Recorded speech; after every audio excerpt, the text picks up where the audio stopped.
La Journée internationale du travail est l'occasion de célébrer la classe ouvrière et de reconnaître l'importance et poursuivre les luttes pour les droits de travail, l'équité et la justice sociale. Cette année en Guinée, c'est le stade général Lansana Conté de Nongo qui a accueilli les milliers de travailleurs venus de divers secteurs d'activité.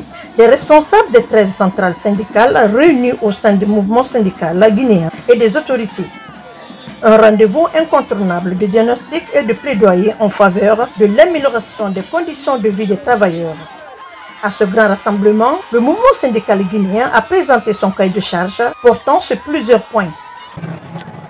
En dépit de certaines avancées significatives, obtenues ça et là par le biais du dialogue social, il est à constater qu'il reste encore des sujets très brûlants. Le manque d'emplois sûrs et attractifs pour résorber progressivement le chômage massif et endémique des jeunes diplômés, la rétention des informations relatives aux indices de l'emploi, les bas salaires qui ne répondent plus au coût de la vie à cause de plusieurs facteurs endogènes et exogènes incontrôlables, devenant une véritable catastrophe dans le milieu des travailleurs et travailleuses. La célébration de cette année intervient dans un contexte de profondes réformes visant à garantir un emploi décent, avec la revalorisation salariale et des pensions des retraités. Les travailleurs de l'administration publique ont également eu droit à une prise en charge à hauteur de 80%. Le ministre du Travail et de la fonction publique, qui reconnaît le droit des revendications syndicales, rassurait que le gouvernement restait engagé à améliorer les conditions de travail en s'appuyant sur une réforme de l'administration et le renforcement de la justice sociale. Aujourd'hui, nous nous rassemblons pour célébrer ce jour exceptionnel.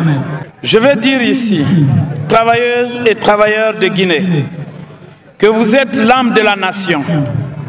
Quant aux employeurs de Guinée, vous êtes les artisans de notre développement économique. Ensemble, vous êtes le socle sur lequel repose l'avenir de notre chère Guinée. Le Premier ministre Amadou Ourouba a lui aussi honoré de sa présence cette célébration témoignant à l'importance accordée par le gouvernement au monde du travail. Il a exprimé sa reconnaissance envers tous les travailleurs guinéens. Amadou Ourouba a réaffirmé la volonté de l'exécutif à poursuivre les réformes sociales et a appelé à l'unité des partenaires pour bâtir une Guinée plus juste, plus équitable et plus solidaire. C'est l'occasion pour moi, au nom du président de la République, le général Mamadi Doumbouya,